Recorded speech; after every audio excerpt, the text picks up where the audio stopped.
بیٹے فضل نے اور دوسرے صحابی حضرت علی نے آپ کو اٹھایا اور سہارا دے کر آپ کو آپ کے گھر لایا گیا۔ اب سنیے، جب آپ گھر میں آئے تو حضرت عائشہ کو نہیں معلوم تھا۔ بخاری کے صفحات پر یہ منظر دیکھیے، جب گھر تشریف لائے تو آپ کو نہیں معلوم تھا کہ میری بیوی عائشہ کے سر میں بھی درد ہو رہا ہے، اور عائشہ کو یہ نہیں معلوم تھا کہ جنت البقیع سے یہ تشریف لائیں گے تو ان کے سر میں درد ہو رہا ہوگا۔ جیسے ہی گھر میں داخل ہوتے ہیں تو حضرت عائشہ اپنا سر پکڑے بیٹھی ہوئی تھی اور کہہ رہی تھی، ہائے میرا سر کا درد، ہائے میرا درد سر، ہائے میرا سر پھٹا۔ اللہ کے نبی نے ان کے سر کی کیفیت دیکھی تو فرمایا، عائشہ میرے سر کا بھی یہی حال ہے، لگتا ہے کہ میرا سر درد کی وجہ سے پھٹ نہ جائے۔ پھر آپ حضرت عائشہ کے پاس بیٹھ گئے، میاں بیوی کی بے تکلفی ہے، آپ نے اس بے تکلفی کے انداز میں آپ نے فرما دیا، عائشہ تجھے غم کس بات کا ہے؟ اگر اس درد سر سے تیرا انتقال ہو جائے، تو اگر مر بھی گئی، تیری موت بھی ہو جائے، تو تجھے فکر کس بات کی ہے؟ کیا کہہ رہے ہیں؟ سوچا کہ سر میں درد ہے، ان کا منورنجن کر دوں۔ میاں بیوی کا رشتہ کوئی صرف جسمانی تعلق تک محدود نہیں ہوتا ہے، میاں بیوی کا رشتہ ایک دوستانہ رشتہ ہوتا ہے، میاں اور بیوی سے بہتر دوست ہو ہی نہیں سکتے۔ تو اللہ کے رسول نے ان کا منورنجن کرنے کے لیے کہ شاید میں ان کو ہنساؤں تو یہ ہنس دیں اور سر کا درد بند ہو جائے، تو فرمایا، عائشہ اگر تم مر جاتی تو کتنا اچھا ہوتا۔ کیا درد؟ تو حضرت عائشہ کیا مر جاتی؟ ہاں۔ اب انہوں نے بھی منورنجن میں کیا کہا، ہاں میں تو، آپ تو چاہتے ہی ہیں میں مر جاؤں، ہاں میرے مرنے کے بعد کوئی خوبصورت سوکن جو آ جائے گی، آپ اس کو جو لے آئیں گے، آپ اس کو میری جگہ پر اس گھر میں اس حجرے میں آپ اس کو جگہ دیں، آپ تو چاہتے ہی ہیں۔ آپ نے ہنستے ہوئے آپ ہنس پڑے اور آپ نے ہنستے ہوئے فرمایا، نہیں عائشہ میرا مقصد یہ نہیں ہے، میں یہ نہیں چاہتا ہوں کہ تمہارے مرنے کے بعد کوئی سوکن میرے گھر میں آئے۔ عائشہ میں نے تو اس لیے کہا ہے، اگر آج اس درد سر میں تم مر جاتی تو کتنا اچھا ہوتا، میں تمہیں اپنے ہاتھ سے غسل دیتا۔ صرف ایک مسئلہ اٹھا ہے، طلاق ثلاثہ کا، سپریم کورٹ تک پہنچا ہے۔ میں تو چاہتا ہوں ہر مسئلہ اٹھ کے وہاں تک جائے، کیونکہ اب تو یہ اٹھے گا ہی نہیں، ہم لوگوں میں تو طے ہوگا ہی نہیں۔ اللہ تعالیٰ یہ کام غیروں سے، جب عبد المطلب نے منع کر دیا، نہیں میرے اونٹ مجھے واپس کر دو، نہیں مجھے نہیں، میں نہیں جانتا، جس کا خانہ کعبہ وہ خود اس کو بچا لے گا، تو اللہ نے ابابیل سے اس کی حفاظت فرمائی۔ اسلامی اصول و قوانین کو جب تم اپنے پیروں سے روندو گے اور اس پر عمل نہیں کرو گے تو اللہ تعالیٰ جس دوسرے سے بھی کام لینا جانتا ہے، اور کن سے کام لیا طلاق ثلاثہ کو غیر قانونی کہلوانے کا، جو اسلام کے سب سے بڑے دشمن ہیں۔ آپ دیکھ لیجئے، اللہ کرے کہ حلالے کا مسئلہ بھی اٹھے اور جائے سپریم کورٹ، اللہ کرے کہ شوہر بیوی کو غسل دے سکتا ہے یا نہیں اور بیوی شوہر کو دے سکتی، یہ بھی مسئلہ جائے، ہم میں اور تم میں بیٹھ کے تو حل ہوں گے نہیں، شاید یہیں سے حل ہو جائیں، اللہ ان سے بھی کام لینا جانتا ہے۔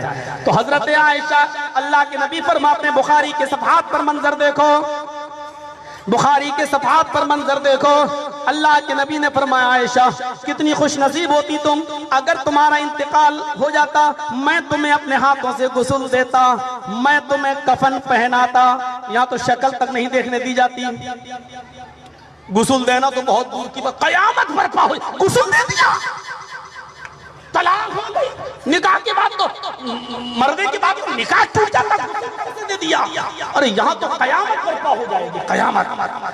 بخاری کے صفحات پر پڑھیے، حضرت محمد رسول اللہ کہہ رہے ہیں، عائشہ اگر تم انتقال کر جاتی میری زندگی میں اس بیماری میں تو میں تمہیں اپنے ہاتھ سے غسل دیتا، اور غسل ہی نہیں دیتا میں تمہیں کفن بھی پہناتا، میں تمہاری جنازے کی نماز بھی پڑھتا، میں تمہاری دعائے مغفرت بھی کرتا، میں قبر میں اترتا، میں تمہیں اپنے ہاتھوں سے قبر میں اتارتا، تمہیں مٹی بھی دیتا اور تمہاری مغفرت کی دعا بھی کرتا۔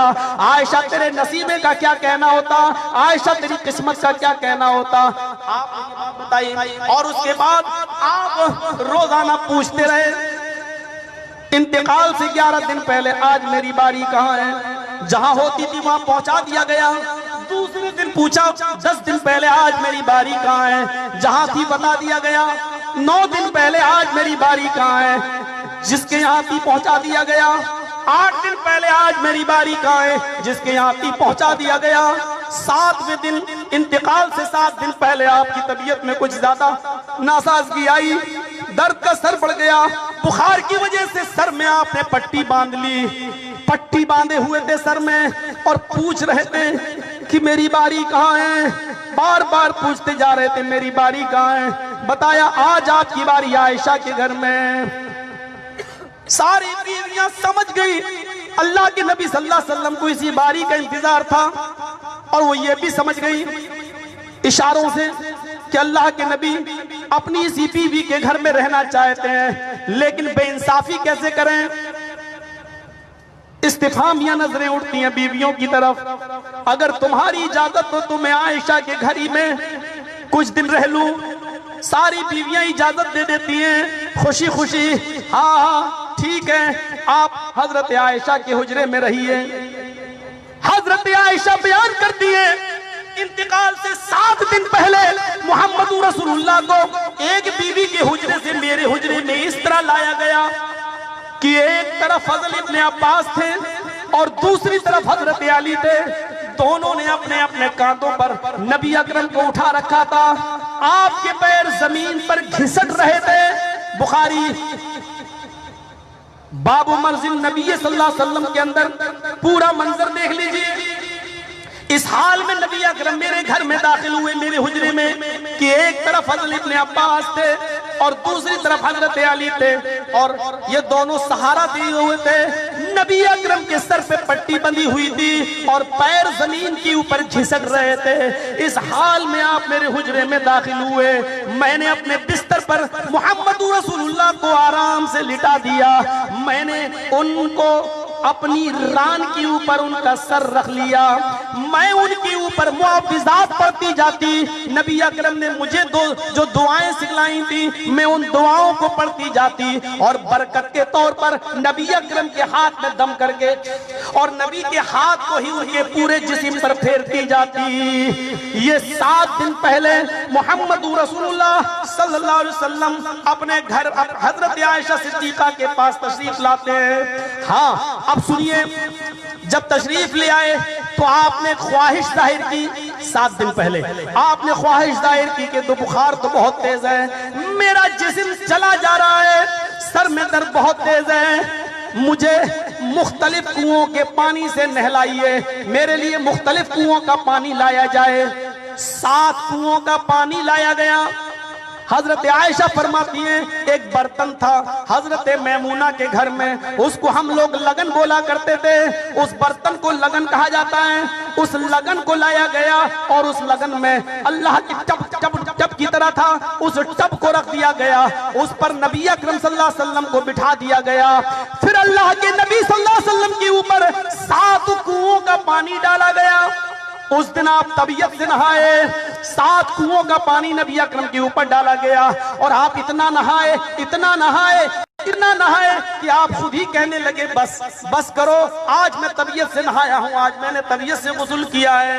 اللہ کے نبی صلی اللہ علیہ وسلم غسل کر چکے، تھوڑا سا ہلکا محسوس کرتے ہیں اپنے آپ کو، بخار میں کچھ کمی آتی ہے. آپ مسجد کے اندر تشریف لے گئے. آپ نے وہاں جا کر نماز پڑھائی. آپ نے وہاں جا کر نماز پڑھائی اور نماز پڑھانے کے بعد بیٹھ کر خطبہ دیا.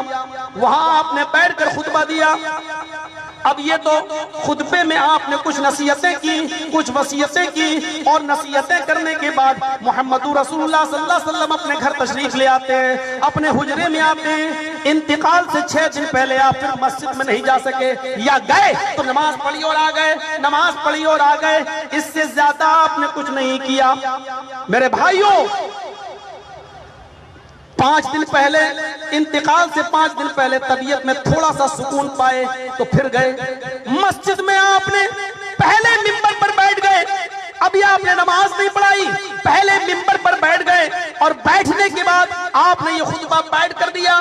انتقال سے 5 دن پہلے جو خطبہ دیا وہ بیٹھ کر آپ نے دیا. اس کے بعد ظہر کی نماز پڑھائی.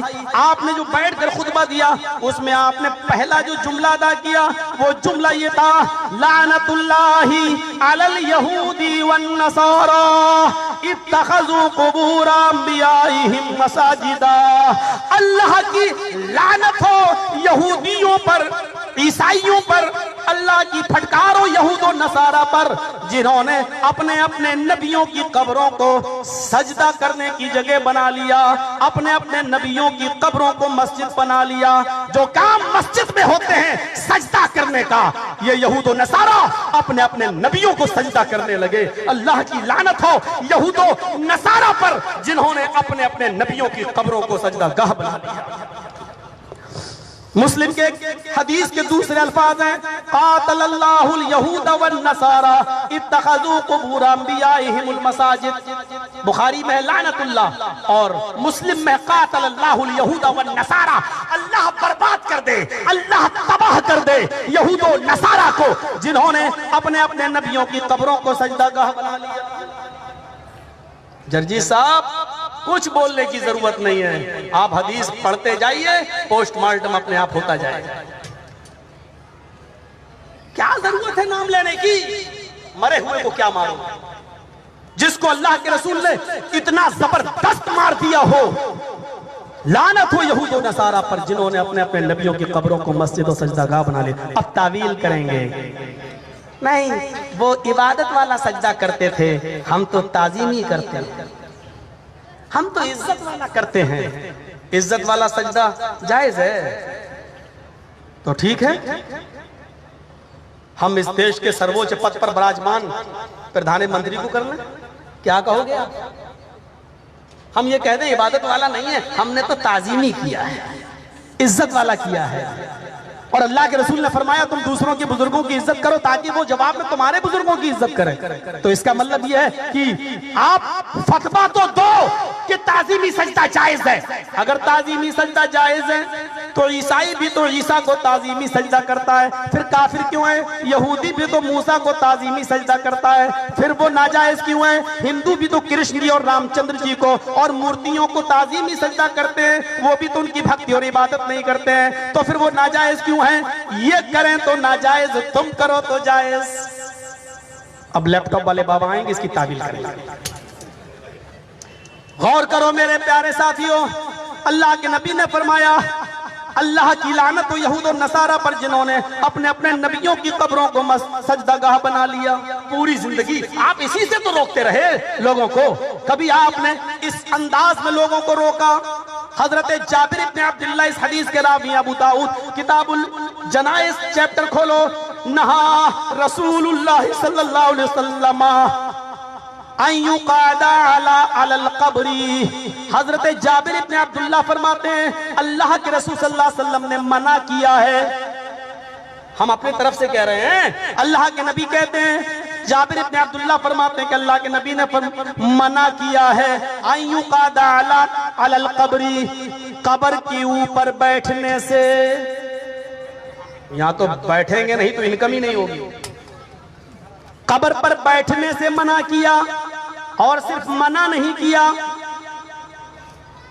نہا رسول اللہ صلی اللہ علیہ وسلم ان یقعد علی القبر وان یجسس، اور منع کیا کہ اس قبر کو پختہ بنایا جائے.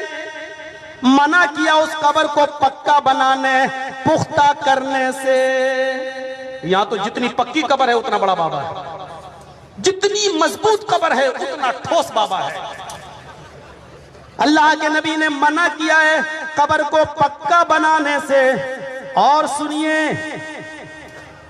اللہ کے نبی صلی اللہ علیہ وسلم نے یہ دو چیزیں ہو گئیں، منع کیا ہے، اور تیسری چیز وَأَيُّبْنَ عَلَيْهِ، اس قبر کی اوپر کوئی عمارت بنانے سے، اس قبر کی اوپر کوئی مکان کوئی تعمیر کرنے سے آپ نے منع کیا ہے. منع، اور جس سے جتنا زیادہ منع کیا ہے آج وہ کام اتنے ہی زیادہ نظر آ رہے ہیں، اتنے ہی زیادہ ہو رہے ہیں. آئیے دل چاہتا ہے کہ آپ کو مسلم شریف کتاب الجنائز کی ایک ایسی حدیث سنا دوں جس سے آپ کا دل بھی خوش ہو جائے اور آپ کے اور ہمارے ان بھائیوں کو بھی احساس ہو جائے کہ آخر اللہ کے نبی صلی اللہ علیہ وسلم نے ایسی باتیں کیوں کہی ہیں اور کہی ہیں تو اس کا مقصد کیا ہے۔ مسلم شریف کتاب الجنائز کے الفاظ ہیں، اللہ کے نبی صلی اللہ علیہ وسلم نے فرمایا لَأَن يَجْلِسَ أَحَدُكُمْ إِلَى جَمْرَةٍ، تم لوگوں میں سے کوئی شخص اگر آگ کے کسی انگارے پر بیٹھ جائے، آگ کے انگاروں پر بیٹھ جائے، تم لوگوں میں سے اگر کوئی شخص آگ کے انگاروں پر بیٹھ جائے فَتُحْرِقَ ثِيَابَهُ، اور وہ آگ کے انگارے اس کے کپڑوں کو جلا کر راکھ کر دیں۔ آگ کے انگاروں پر کوئی بیٹھ جائے تم لوگوں میں سے اور وہ آگ کے انگارے اس کے پورے کپڑوں کو فَتُحْرِقَ ثِيَابَهُ، اور وہ آگ اس کے پورے کپڑوں کو جلا دے، جلا کر راکھ کر دے، اور فَتَخْلُصَ إِلَى جِلْدِهِ، اور وہ آگ کپڑوں کے ساتھ ساتھ اس کے جسم کو بھی جھلسا دے۔ بھائی ہم آگ پہ بیٹھ رہے ہیں تو آگ پر بیٹھیں گے تو کپڑے جلیں گے اور کپڑوں کے بعد پھر ہمارا جسم بھی جلے گا۔ اللہ کے نبی کیا کہتے ہیں؟ تم لوگوں میں سے کوئی آدمی آگ کے انگاروں پر بیٹھ جائے، اور مسلم کی حدیث ہے، آگ کے انگاروں پر بیٹھ جائے اور اس کے کپڑے جل جائے، اس کی کھال جھلس جائے، میری نظر میں یہ بہتر ہے، خیر من، میری نظر میں بہتر ہے کس بات سے؟ ان یجلس علی قبر، کہ کوئی آدمی کسی قبر پر بیٹھے، یعنی قبر پر بیٹھے، اس سے بہتر ہے کہ وہ کسی آگ پر بیٹھ جائے اور آگ اس کے کپڑوں کو جلا دے اور اس کے کھال کو جلا دے۔ میری نظر میں یہ آدمی بہتر ہے، لیکن وہ آدمی اس سے بھی زیادہ بدتر ہے، اس سے بھی زیادہ برا ہے، اس سے بھی زیادہ وہ آدمی گھٹیا ہے جو کسی قبر پر بیٹھ جائے۔ آئے اونچی قبروں پر مجاور بن کر بیٹھنے والوں، سیدھے سادھے مسلم بھائی بہنوں کی جیبوں کو نوچنے والوں، جنتی دروازوں کے نام پر سونے کی چینیں کھینچنے والوں، تمہیں اللہ کے رسول صلی اللہ علیہ وسلم نے یہ پیغام دیا ہے کہ آگ کے انگاروں پر بیٹھ جانا، اپنے کپڑوں کو جلوا لینا اور اپنے جسم کو جھلسوا لینا یہ بہتر ہے، لیکن قبر پر بیٹھنا بہتر نہیں ہے۔ گوئنڈی والوں سوچ سمجھ کے بلانا آئندہ سال۔ میں تو بولوں ایک دروازہ بند ہوتا ہے تو اللہ 100 دروازے کھولتا ہے، یقین نہ آئے تو دیکھ لو، اور اللہ تکبر سے بچائے۔ 2019 میں بھی ایک دن خالی نہیں ہے، پورا بک ہے، بھرا پڑا ہے۔ ذالک فضل اللہ یؤتیہ من یشاء۔ آپ نہیں سنیں گے تو دوسرے سنیں گے، حق بات سنیں گے۔ دروازے کھلے ہوئے ہیں، اللہ ایک بند کرتا ہے 100 کھولتا ہے۔ اور میں اپنے لیے تھوڑی کرواؤں، سنیے اتنی بڑی بات، پوری زندگی اللہ کے رسول صلی اللہ علیہ وسلم نے اسی کی طرف اشارہ کیا۔ وہ کیسے؟ 5 دن پہلے اللہ کے نبی کیا کہہ رہے ہیں؟ لعنت اللہ علی الیہود والنصارى اتخذوا قبور انبیائہم المساجد، اللہ کی لعنت ہو یہود و نصارہ پر جنہوں نے اپنے اپنے نبیوں کی قبروں کو سجدہ گاہ بنا لیا۔ چلیے اس لعنت کے بعد آپ نے ابھی خطبہ ختم نہیں کیا، اس خطبے میں آپ نے کیا فرمایا؟ لوگوں، اشارہ دیکھیے البدائی آساد، لوگوں میں نے اپنی زندگی میں اگر کسی کو کوڑا مارا ہو، کسی کو کے اوپر ہاتھ اٹھایا ہو، آج میں حاضر ہوں وہ اپنا بدلہ لے لے۔ یہاں سوری کہنے میں نانی بنی میں بڑے باپ کا بیٹا، میری عزت کا کچرا نکل جائے، میں سوری بولوں؟ اللہ کے نبی فرماتے ہیں لوگوں اگر میں نے کسی کو کوڑا مارا ہو، کسی پر ظلم کیا ہو، تو آج میں حاضر ہوں وہ اپنا انتقام مجھ سے لے لے۔ اگر کسی سے میں نے کوئی قرض لیا ہو تو وہ اپنا قرض پیش کرے، میں اس کو ادا کر دوں۔ ایک صحابی اٹھے کہنے لگے اے اللہ کے نبی، آپ سے 3 درہم میں نے بطور قرض لیا تھا، آپ سے 3 درہم میں نے قرض کے طور پر لیا تھا، آپ نے مجھ سے لیا تھا، وہ میرا آپ کے اوپر باقی ہے۔ آپ نے فضل ابن عباس سے فرمایا اے فضل جاؤ ان کو یہ دے دو، ان کا 3 درہم ان کو واپس کر دو۔ انہوں نے 3 درہم ہم سے لیے، ہم نے ان سے لیے تھے، وہ 3 درہم ان کو دے دیے گئے۔ بیٹھے ہیں آپ لوگ بھائی، ہمارے پاس خبر آئے گی تو ہم خود بند کر دیں گے، آپ چلیے سنیے میرے، ابھی تو چل رہا معاملہ، ابھی تو 5 دن پہلے، 2 دن پہلے، 3 دن پہلے، تو آئیے اب میں شارٹ کی طرف آ رہا ہوں، میں اس طرف لانا چاہتا ہوں آپ کو، اس خواب کی طرف۔ تو حضرت محمد رسول اللہ صلی اللہ علیہ وسلم نے فرمایا کہ اگر میں نے کسی سے کوئی قرض لیا ہو تو وہ لے لے۔ پھر آپ نے اس صحابی کو 3 درہم دلوا دیے۔ اس کے بعد میں آپ نے انصار کے لیے وصیت فرمائی، لوگوں انصار دھیرے دھیرے کم ہوتے جا رہے ہیں، ان کے ساتھ خیر کا معاملہ کرنا، جو انصار سے محبت کرے گا وہ ہم سے محبت کرے گا، جو انصار سے نفرت کرے گا وہ ہم سے نفرت کرے گا۔ پھر آپ نے اسی خطبے میں یہ بھی فرمایا، لوگوں مجھے دنیا کے خزانے دے دیے گئے، لوگوں میرے سامنے دنیا کے خزانے پیش کر دیے گئے۔ پھر آپ نے اسی خطبے میں یہ بھی فرمایا، لوگوں اللہ نے اپنے ایک بندے کو آخرت کی نعمتیں پیش کی اور دنیا کی نعمتیں بھی اس کے سامنے پیش کی اور اختیار دیا، آئے میرے بندے تو دنیا کی نعمتیں چاہتا یا آخرت کی؟ اللہ کے اس بندے نے آخرت کی نعمتوں کو پسند کر لیا۔ جیسے ہی یہ سنا حضرت ابو سعید خدری پھوٹ پھوٹ کے رونے لگے، کر کے آواز تیز ہو گئی۔ جیسی نبی نے یہ فرمایا، اللہ نے اپنے ایک بندے کو اختیار دیا، چاہو تو آخرت کی نعمتیں لے لو اور چاہو تو دنیا کی نعمتیں۔ اللہ کے اس بندے نے آخرت کی نعمتوں کو پسند کر لیا۔ یہ سنتے ہی ابو سعید خدری رونے لگے۔ ایک صحابی کہنے لگے کہ اس کا تو دماغ سٹیا گیا، اللہ کے نبی تو ایک بندے کی بات کر رہے ہیں اور یہ پتہ نہیں کیوں رو رہا ہے، ارے اس کی بات تھوڑی ہو رہی ہے، اللہ کے نبی تو کسی اور کی بات کر رہے ہیں۔ بعد میں پتہ چلا کہ ابو سعید خدری رضی اللہ تعالیٰ عنہ صحیح تھے، وہ سمجھ گئے تھے اللہ کا وہ بندہ جناب محمد رسول اللہ ہے جنہوں نے دنیا کی نعمتوں کو ٹھکرا دیا اور آخرت کی نعمتوں کو انہوں نے پسند کر لیا۔ اسی خطبے میں آپ نے یہ بھی فرمایا، انتقال کے 5 دن پہلے، لوگوں میں نے سب کا احسان ادا کر دیا، کسی کا کوئی احسان میرے اوپر باقی نہیں ہے سوائے ابو بکر کے، میں ابو بکر کا احسان ادا نہیں کر سکا، ابو بکر کا احسان میرے اوپر باقی ہے۔ اسی خطبے میں آپ نے یہ بھی فرمایا، لوگوں اگر اللہ نے مجھے اپنا خلیل نہ بنایا ہوتا تو میں ابو بکر کو اپنا خلیل بناتا۔ اسی خطبے میں آپ نے فرمایا، میرے انتقال کے بعد مسجد نبی کی طرف کھلنے والے سارے دروازوں کو بند کر دینا، کوئی ایک دروازہ مت کھلا رہنا سوائے ابو بکر کے دروازے کے، ابو بکر کے دروازے کو کھلا رکھنا، باقی سارے دروازے بند کر دینا۔ میرے پیارے ساتھیوں، یہ 5 دن پہلے خطبہ دیا، انتقال سے 4 دن پہلے آپ نے فرمایا، لوگوں لاؤ میں تمہارے لیے کچھ تحریر لکھ دوں۔ اس پر کچھ اختلاف ہوا، کچھ لوگوں نے کہا نبی اکرم کی طبیعت ٹھیک نہیں ہے، بعد میں تحریر لکھوا لیں گے جب آپ صحیح ہوں گے، ہمارے لیے اللہ کا قرآن کافی ہے۔ کچھ لوگ کہنے لگے پتہ نہیں نبی اکرم کی وصیت کیا ہے، لکھ لینا ضروری ہے۔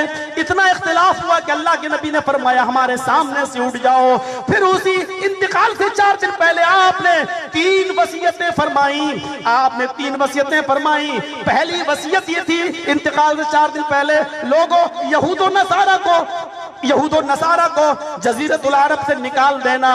دوسری وصیت یہ تھی، لوگوں وفود دوسرے شہروں سے جب آئیں گے اسلام لانے کی غرض سے تو ان کی ویسی خدمت کرنا اور خاطر مدارات کرنا جیسے میں اپنی زندگی میں کرتا ہوں۔ اور راوی کہتا ہے تیسری وصیت بھی کی تھی لیکن وہ میں بھول گیا کہ تیسری وصیت کیا تھی، شاید وہ یہ تھی کہ اللہ کی کتاب قرآن کو مضبوطی سے پکڑے رہنا، یا شاید وہ وصیت یہ تھی کہ جس لشکر کو لشکر اسامہ کو میں نے روانہ کیا ہے، آئے لوگوں میرے انتقال کے بعد اس لشکر اسامہ کو روانہ کر دینا، اس کو روکنا نہیں، اس کو جہادی مہم پہ جانے دینا، اس کو روکنا نہیں۔ شاید وہ یہ وصیت تھی، مجھے پتا نہیں کہ وہ کیا وصیت تھی، میں بھول گیا، شاید ان 2 وصیتوں میں سے کوئی وصیت تھی۔ میرے پیارے ساتھیوں، اس کے بعد 2 دن پھر آپ مسجد کے اندر نہیں آ سکے، پھر انتقال سے 2 دن پہلے پھر مسجد کے اندر آئے، ظہر کی نماز آپ اندر آئے، ابو بکر صدیق نماز پڑھا رہے تھے، جیسے آپ اندر آئے ابو بکر پیچھے آنے لگے، اللہ کے نبی نے اشارہ کیا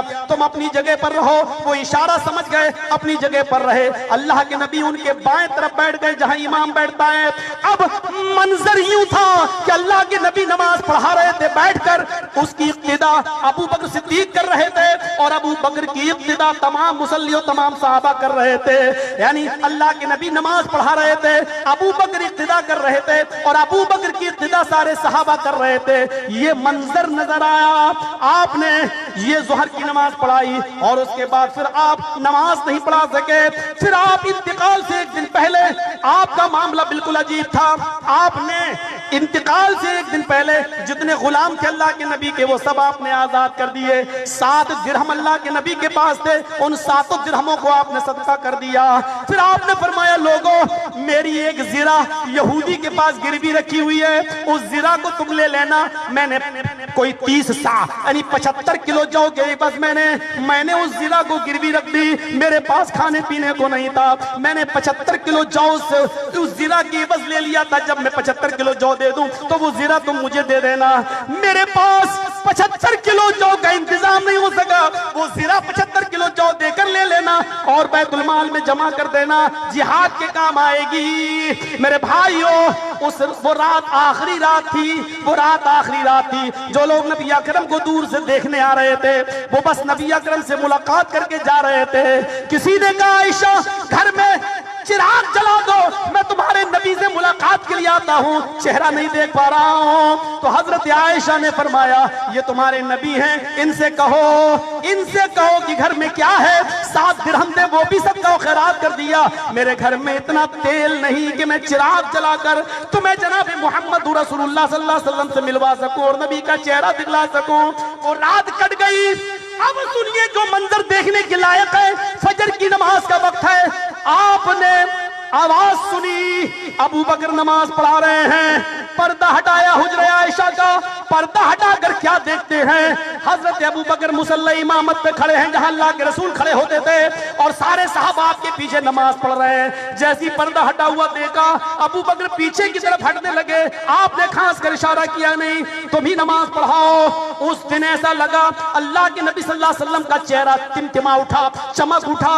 آپ نے جب پردہ کھولا تو صحابہ کرام فتنے میں نہ پڑ جائیں, نمازیں توڑنے نہ لگ جائیں. ایسا لگنے لگا کہ اللہ کے رسول کی خیریت اور خبر پوچھنے کے لیے کہیں ٹوٹ نہ پڑیں کہ آپ کیسے ہیں. لیکن فوراً یہاں آپ نے اشارہ کر دیا کہ پہلے نماز ادا کرو. اور ابو بکر کو مصلی امامت پہ کھڑا دیکھا تو آپ خوش ہیں اور خوشی سے چہرہ تلملا اٹھا. آپ نے پردہ فوراً چھوڑ دیا. صحابہ نے نماز ادا کر لی اور پھر نبی اکرم سے ملاقات کرنے کے لیے چلے آئے. اس دن آپ نے کچھ خوشی محسوس کی لیکن یہ خوشی یہ صحت زیادہ دیر پائیدار نہ رہ سکی. پھر آپ کی طبیعت بگڑ گئی, پھر سورج نکل آیا, پھر آپ کے پاس کوئی دوسری نماز کا وقت نہیں آیا.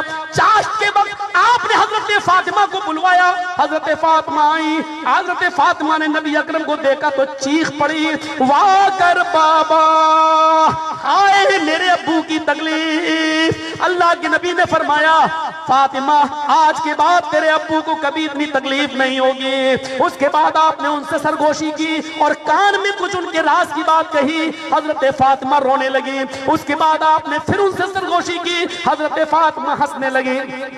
پہلی بار سرگوشی کی تو فرمایا فاطمہ آج کے بعد تیرے باپ کو کبھی اتنی تکلیف نہیں ہوگی اور تیرے باپ آج اللہ کو پیارے ہو جائیں گے. حضرت فاطمہ رونے لگی.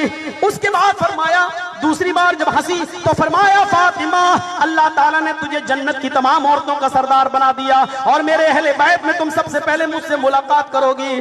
یہ سنتی ہیں تو ہنس دیتی ہیں اور اس کے بعد جانے لگتی ہیں. حضرت عائشہ نے پوچھا اے فاطمہ اللہ کے رسول نے ایسے تمہارے کان میں کیا کہا کہ پہلے تم روئی پھر کیا کہا کہ تم ہنسی. حضرت فاطمہ نے فرمایا امی عائشہ یہ میرے اور میرے ابو کے درمیان ایک راز کی بات ہے جو میں نہیں بتا سکتی. یہ میرے اور میرے ابو کے درمیان ایک راز ہے جو میں نہیں بتا سکتی. لیکن نبی اکرم کے انتقال کے بعد اپنی ماں ہونے کا حق جتا کر حضرت فاطمہ سے پوچھا کہ تمہیں اپنی ماں کا حق ہے, بتاؤ کیا کہا تھا. تب حضرت فاطمہ نے نبی کے انتقال کے بعد بتایا تھا کہ پہلی بار جب کہا تھا تو یہ کہا تھا جس پر میں روئی اور دوسری بار جب میں ہنسی تو یہ کہا تھا جس کی وجہ سے میں ہنسی. یہ بات بتایا, پہلے نہیں بتایا. میرے بھائیوں آپ نے حضرت فاطمہ کی پیشانی کو بوسہ دیا. حضرت فاطمہ نے اپنے ابو کی تکلیف کو دیکھ کر کہا واہ کر بابا, ہائے میرے ابو کی تکلیف. حضرت فاطمہ کے جانے کے بعد حسن اور حسین کو بلایا. حضرت حسن اور حسین کو بلا کر بھی آپ نے وصیت فرمائی. آپ نے لوگوں کو فرمایا یہ دونوں میرے جگر کے ٹکڑے ہیں. جس نے حسن اور حسین کو ستایا اس نے مجھے ستایا، اور جس نے حسن اور حسین سے محبت کی اس نے مجھ سے محبت کی۔ آپ نے ان دونوں کے بارے میں خیر کا معاملہ فرمایا، اور اس کے بعد جب یہ دونوں نواسے بھی چلے گئے تو پھر آپ نے صحابہ کو بلایا، جتنے اندر آ سکتے تھے آپ نے ان کو حکم دیا، وصیت فرمائی، اقیموا الصلاۃ اقیموا الصلاۃ وما ملکت ایمانکم، لوگوں نماز پڑھتے رہنا اور ماتحتوں کا خیال رکھنا۔ یہ لوگ بھی چلے گئے، آپ نے فرمایا سب ہٹ جاؤ، میری بیویاں میرے پاس رہیں۔ آپ کی ساری ازواج مطہرات آپ کے پاس آ گئیں، ایک ہی کمرے میں بیٹھی ہوئی ہیں۔ نبی اکرم صلی اللہ علیہ وسلم کی جان اکھڑنے لگی، آوازیں بند ہونے لگی، نظریں آسمان سے ٹکنے لگی۔ حضرت عائشہ نے آپ کو سہارا دیا۔ حضرت عائشہ فرماتی ہیں وہ دن میری خوشی کا ٹھکانہ نہیں تھا، کیونکہ آپ کا انتقال میری گود میں ہو رہا تھا، آپ کی آخری سانسیں میری گود میں نکل رہی تھیں۔ آپ میرے لبے اور سینے کے درمیان اپنا سر رکھے ہوئے تھے، اتنے میں میرے بھائی آ گئے، نبی کی آواز بند ہوئی۔ میرے بھائی عبد الرحمن مسواک کر رہے تھے، آپ اس مسواک کو دیکھنے لگے۔ میں نے پوچھا کہ آپ مسواک کریں گے؟ فرمایا اشارہ کیا۔ میں نے اپنے بھائی سے مسواک لی، آگے کا حصہ توڑا، میں نے اس کو نرم کیا اور میں نے محمد رسول اللہ کو دے دیا۔ میں نے اپنی زبان سے اس کو کوچ کوچ کر نرم کیا اور پھر میں نے نبی کو دے دیا۔ اللہ کے رسول نے میری جھوٹی مسواک اپنے منہ میں لیو کرنے لگے۔ مجھے یہ خوشی بھی ملی کہ میرا لعاب اللہ کے نبی کے لعاب سے آخری دن انتقال کے موقع پر مل گیا۔ اس کے بعد پانی کا بھرا ہوا کٹورا پیالہ تھا، کہنے لگے اشارے سے یہ میرے پاس لاؤ۔ مسواک گر گئی اور آپ پانی کے برتن میں اپنے ہاتھ کو ڈالنے لگے۔ پانی کے برتن میں ہاتھ کو ڈالتے اپنے چہرے پہ ملتے جاتے اور کہتے جا رہے تھے لا الہ الا اللہ ان الموت لسکرات، موت کے لیے بڑی بے چینیاں ہیں، موت کے لیے بڑی پریشانیاں ہیں، بڑی بے چینیاں ہیں، اللہ کے علاوہ کوئی معبود نہیں، موت کے لیے بڑی دقتیں اور موت کے لیے بڑی بے چینیاں ہیں۔ آپ یہ کہتے جاتے اور پانی کے چھینٹے اپنے جسم پر ملتے جاتے۔ اچانک ہونٹ ہلنے لگے، اچانک ہونٹ ہلنے لگے، آواز تو پہلے ہی سے بند ہو چکی تھی۔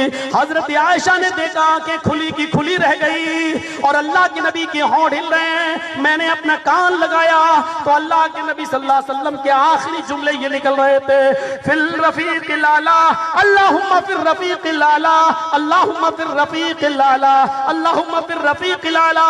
اے اللہ صالحین میں، شہیدوں میں، نیک لوگوں میں مجھے بھی پہنچا دے۔ اے اللہ نیک لوگوں میں میرا بھی ٹھکانہ بنا دے۔ اے اللہ صالحین میں، شہیدوں میں، شہداء میں مجھے بھی پہنچا دے۔ اور یہ آخری جملہ نکلا اور اللہ کے رسول صلی اللہ علیہ وسلم کی روح شہداء اللہ پھر رفیق الاعلیٰ رفیق اعلیٰ سے جا ملی۔ میرے بھائیوں کائنات کو روشن کرنے والا یہ سورج پھر ہمیشہ ہمیشہ کے لیے غروب ہو گیا۔ حضرت انس بیان کرتے ہیں کسی کو یقین نہیں ہو رہا تھا کہ اللہ کے رسول کا انتقال ہو گیا۔ حضرت عمر نے تلوار نکال لی، اگر کسی نے کہہ دیا کہ نبی کا انتقال ہو گیا تو گردن اڑا دوں گا۔ جیسے موسیٰ اللہ سے ملنے گئے پھر واپس آئے، ویسے ہی اللہ کے رسول بھی ملنے گئے ہیں اور واپس آئیں گے۔ اس وقت حضرت ابو بکر نے تلوار چھینی اور منبر پر کھڑے ہوئے اور فرمایا لوگو ما کان منکم یعبد محمدا فإن محمدا قد مات۔ تم لوگوں میں سے جو محمد کی عبادت کرتا تھا، جو محمد کو پوچھتا تھا، جو محمد کو خدا سمجھتا تھا، وہ سن لے فإن محمدا قد مات، محمد انتقال کر چکے ہیں۔ اہل حدیثوں ڈرنے کی ضرورت نہیں ہے، وفات کر گئے، وصال کر گئے، جو لفظ استعمال ہوا بولو۔ تم اس کائنات کے اندر شریعت محمدی کے سب سے بڑے علمبردار ہو، تحفظ سنت کے سب سے بڑے علمبردار تم ہو، اور کعبے کے رب کی قسم جب تک اہل حدیث کا ایک ایک بچہ اس ہندوستان کی دھرتی پہ زندہ رہے گا ختم نبوت پر کبھی ڈاکہ نہیں ڈالنے دے گا۔ ہمارے اندر لاکھ کمیاں ہوں، ہمارے اندر لاکھ برائیاں ہوں، لیکن اللہ کی قسم ختم نبوت پر ڈاکہ ڈالنا نہ پہلے کبھی پسند کیا نہ میں آج پسند کرتا ہوں۔ میرا کوئی امام نہیں ہے، میرا امام صرف آمینہ کا لال جناب محمد رسول اللہ ہے۔ تمہارے 50 امام ہیں، لاؤ ان کی بات آمینہ کے لال سے ملے گی تو مانوں گا، نہیں ملے گی تو ریجیکٹ کر دوں گا۔ چاہے جو ہو، اس کائنات کے اندر تحفظ حدیث کے تحفظ ختم نبوت کے سب سے بڑے علمبردار کوئی ہیں تو اہل حدیث ہیں، صرف اہل حدیث ہیں۔ سلفیوں کو چاہے کتنا آتنکوادی کہو، چاہے کتنا دہشت گرد کہو، تمہارے کہنے سے دہشت گرد ہم ہو نہیں جائیں گے، تمہارے کہنے سے آتنکوادی ہو نہیں جائیں گے۔ یہ تمہارے سینوں کی کدورت تھی جو اللہ تعالیٰ نے پارلیمنٹ میں تمہاری زبان سے نکلوا دیا۔ ابھی جو چھپی ہوئی چیزیں ہیں وہ اور بھی جلدی نکلیں گی۔ میرے بھائیوں، اگر دہشت گردی کا چہرہ دیکھنا ہے تو ان کا دیکھو جو ابو بکر البغدادی کو لیٹر لکھتے ہیں۔ اگر دہشت گردی کا چہرہ دکھانا ہے تو ان کا دکھاؤ جو ابو بکر البغدادی کو امیر المومنین مانتے ہیں۔ میرا اشارہ کہاں ہے وہ آپ سمجھ گئے ہوں گے۔ میرے بھائیوں، مجھے نام لینا کوئی ضروری نہیں ہے، اور یہ دو کوڑیوں کے لوگوں کے میں نام لے کر لاکھوں اور کروڑوں کی تقریر کو میں برباد نہیں کرنا چاہتا۔ میرے پیارے ساتھیوں، اہل حدیث اور سلفی منہج نام ہے کتاب و سنت کے تحفظ کا، اہل حدیث نام ہے رب کے قرآن اور مصطفیٰ کے فرمان کو ماننے کا، اہل حدیث نام ہے ہماری دو ہاتھ دو آنکھیں ہیں، ایک رب کے قرآن کو دیکھتی ہے، دوسرے مصطفیٰ کے فرمان کو دیکھتی ہے۔ ہمارے دو ہاتھ ہیں، ایک تو رب سے رب کا قرآن پکڑا جاتا ہے، دوسرے میں آمینہ کے لال کی حدیث ہوتی ہے۔ ہمارے دو پیر ہیں، ایک رب کے قرآن کی طرف بڑھتا ہے، دوسرا محمد کے فرمان کی طرف بڑھتا ہے۔ ہمارے دو کان ہیں، ایک سے رب کا قرآن سنتا ہوں، دوسرے سے آمینہ کے لال کا فرمان۔ ہمارے پاس تیسری چیز نہیں ہے، تیسری چیز جس کے پاس ہو وہ لے لے۔ ہمارے پاس دو چیزیں ہیں اور ان دونوں چیزوں کو ہم کبھی لٹنے نہیں دیں گے، کبھی برباد نہیں ہونے دیں گے۔ اچھا ہوا جلدی سے معافی تلافی کر لی، ورنہ یہ معاملہ اتنا بڑھتا کہ مولوی جرجیز کو بھی 2.5 گھنٹے صرف اسی پر تقریر کرنا پڑنا۔ میرے پیارے ساتھیوں، اللہ کے رسول اس دنیا سے چل بسے۔ حضرت ابو بکر نے کہا سن لو، جو محمد کی عبادت کرتا تھا وہ سن لے، فَإِنَّ مُحَمَّدًا قَدْ مَاتَ، محمد انتقال کر چکے۔ اور جو تم میں سے اللہ کی عبادت کرتا تھا، من کان منکم یعبد اللہ، جو تم میں سے اللہ کی عبادت کرتا تھا وہ سن لے، فَإِنَّ اللَّهَ حَيٌّ لَا يَمُوتُ، اللہ زندہ ہے کبھی مرے گا نہیں۔ اور پھر کہا عمر ہوش میں آؤ، کیا تمہیں معلوم نہیں قرآن میں یہ آیت نازل ہوئی وَمَا مُحَمَّدٌ إِلَّا رَسُولٌ قَدْ خَلَتْ مِن قَبْلِهِ الرُّسُلُ، اے محمد تم تو ایک رسول ہو، تم سے پہلے بھی بہت سے رسول گزر چکے ہیں۔ أَفَإِن مَاتَ، اگر یہ مر جائیں، أَوْ قُتِلَ، یا قتل کر دیے جائیں، تو کیا تم اپنے پیروں کے بل پلٹ جاؤ گے؟ وَمَن يَنقَلِبُ عَلَىٰ عَقِبَيْهِ، اور جو اپنے پیروں کے بل پلٹ جائے گا وہ اللہ کا کچھ نہیں بگاڑ سکتا۔ یعنی محمد جو موت لکھی تھی وہ آ چکی ہے، اللہ اپنے نبی پر 2 موتیں نازل نہیں کرے گا، جو موت آنا تھی وہ آ چکی ہے۔ حضرت عمر کہتے ہیں مجھے اس دن ایسا محسوس ہوا جیسے قرآن کی آیت آج ہی اتری ہو، اور اپنے موقف کو بدل لیتے ہیں۔ اہل حدیث اسی کو کہتے ہیں، صحیح حدیث آ جانے کے بعد وہ رجوع کر لے اور حدیث پر عمل کرے۔ کوئی بھی اہل حدیث ہو سکتا ہے، اپنے غلط مسئلے کو چھوڑ کر کتاب و سنت پر عمل والا بن جائے، وہ اہل حدیث ہے۔ اہل حدیث کوئی مولوی جرجیز کے باپ کی جاگیر نہیں ہے کہ صرف مولوی جرجیز ہے۔ جو بھی کتاب و سنت پر عامل ہے اور صحیح حدیث آ جانے کے بعد غلط کو چھوڑ دے وہ اہل حدیث ہے، اس میں کوئی بھی شامل ہو سکتا ہے۔ آؤ، یہ انٹری صاف ہے، آؤ رب کے قرآن کی طرف اور محمد رسول اللہ کے فرمان کی طرف۔ میرے بھائیوں، پھر تقریباً 32 گھنٹے تک رات دن اللہ کے رسول کو دفنایا نہیں گیا۔ پہلے غسل دیا گیا، آپ کو کپڑے پہنائے ہوئے غسل دیا گیا، پھر اختلافات اٹھے، میں اس طرف نہیں جانا چاہتا، پھر ان کو دفن کیا گیا۔ اللہ کے رسول کو جب دفن کر دیا گیا اور مٹی کے اندر آپ قبر کے اندر حجرہ عائشہ میں جب دفن کر دیے گئے تو دوسرے دن ابو بکر صدیق اپنی بیٹی کے پاس ملنے کے لیے جاتے ہیں، اور ان کی بیٹی اپنے شوہر کی قبر کی طرف دیکھ رہی تھی، وہی حجرہ تھا، دیکھ رہی تھی، اپنے ابو کی قبر کو دیکھ رہی تھی۔ ابو بکر آئے، اپنی بیٹی کو سینے سے لگایا، وہ رونے لگی، سینے سے چپک گئی اور کہنے لگی ابو، اللہ کے رسول نے میرے سینے اور لبے کے درمیان آخری سانس لی، میرا تھوک اللہ کے نبی کے تھوک سے مل گیا، میری باری کے دن آپ کا انتقال ہوا، میں کتنی خوش نصیب ہوں۔ ابو بکر صدیق اپنی بیٹی کے آنکھوں کے آنسوؤں کو پوچھتے جا رہے تھے اور کہتے جا رہے تھے بیٹی میں تو یہ سب سننے نہیں آیا، میں نے تجھ سے وعدہ کیا تھا، اس وعدے کو پورا کرنے آیا۔ بیٹی آج سے 9 سال پہلے تم میرے پاس میرے دسترخوان پہ کھانا کھا رہی تھی اور تم نے اپنا خواب بتایا تھا اور کہا تھا کہ 3 چاند آسمان پہ چمک رہے ہیں۔ پہلا چاند ٹوٹ کر میرے حجرے میں گرا، پھر دوسرا گرا، پھر تیسرا گرا۔ عائشہ میں نے کہا تھا اللہ کے رسول سے مت پوچھنا، جب یہ خواب پورا ہوگا تو میں بتا دوں گا، یہ تیرے خواب کا پہلا چاند ہے جو ٹوٹ کر تیرے حجرے میں۔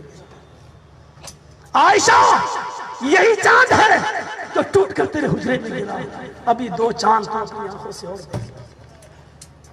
اور جب ابو بکر کا انتقال ہوا اور ابو بکر کو دفنایا جانے لگا تو حضرت عائشہ، لوگ تسلی دے رہے تھے، حضرت عائشہ کہتی نہیں، یہ تو میرے خواب کا دوسرا چاند ہے جو دفن ہوا۔ پھر تیسری قبر کی جگہ پر خود انہوں نے اپنا نام لکھ لیا، نہیں یہاں میں دفن ہوں گی، لوگوں جب بھی میرا انتقال ہو تو مجھے میرے ابو اور میرے شوہر کے پاس دفن کرنا۔ تیسری قبر کی جگہ پر انہوں نے اپنا نام کا اعلان کر دیا۔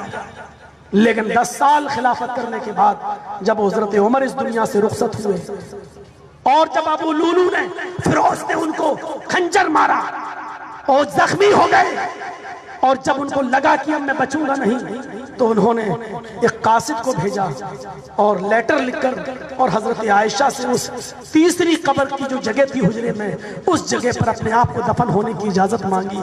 تو حضرت عائشہ صدیقہ رونے لگی اور کہنے لگی عمر یہ تم نے مجھ سے کیا مانگ لیا؟ عمر میرے نبی میرے ساتھ پوری زندگی تو نہیں رہ سکے، یہی خواب لے کر میں جی رہی تھی کہ کم سے کم انتقال ہوگا تو اپنے شوہر کے بغل میں دفن ہو جاؤں گی، اور تم نے مجھ سے یہ مانگ لیا۔ اور اس چوکھٹ پر کبھی کسی کو خالی ہاتھ نہیں لوٹایا گیا۔ اے عمر کے قاصد جا اور عمر سے کہہ دینا حضرت عائشہ نے اپنی اس زمین کے ٹکڑے کو تمہیں وقف کر دیا ہے، جب تمہارا انتقال ہوگا تو تمہیں دفن کر دیا جائے گا۔ جب ان کا انتقال ہوا تو انتقال سے پہلے پھر فرمایا لوگوں میری قبر کو حجرہ عائشہ کے باہر رکھ دینا، اور انتقال کے بعد حجرہ عائشہ کے پاس میری لاش کو، میری باڈی کو رکھنے کے بعد ایک بار اور پوچھ لینا، شاید حضرت عائشہ نے میری زندگی کے احترام میں کہہ دیا ہو، اور اگر اس وقت وہ اجازت دے دیں تو دفن کر دینا، اور اجازت نہ دے تو بقی میں مجھے دفن کر دینا۔ لوگوں نے پھر پوچھا عائشہ حضرت عمر کی میت باہر رکھی ہوئی ہے اور ان کی وصیت کے مطابق آخری بار پھر پوچھا جا رہا ہے، بتائیے آپ کی رائے کیا ہے؟ حضرت عائشہ نے فرمایا میں نے اجازت دے دی، ان کو دفن کر دو اسی قبر میں جو میرے لیے تھی۔ حضرت عمر کو دفن کر دیا گیا۔ حضرت عائشہ کہنے لگی، اے عائشہ، خود کہہ رہی ہے عائشہ تیسرے چاند کو تو گرتے ہوئے تو نے دیکھا تھا، اگر تو وہ خود ہوتی تو تیسرے چاند کو دیکھتی کیسے؟ تو نے تو تیسرا چاند گرتے ہوئے دیکھا تھا، اس کا مطلب اس قبر میں عمر تھے، تیسرا چاند عمر تھے، تو خود وہ چاند کیسے بننے کی کوشش کر رہی تھی؟ وہ چاند تو نہیں ہو سکتی تھی۔ میرے بھائیوں یہ تیسرا چاند تھا جو حضرت عائشہ نے دیکھا۔ یہ نبی اکرم کی زندگی کے آخری وقت کے حالات تھے۔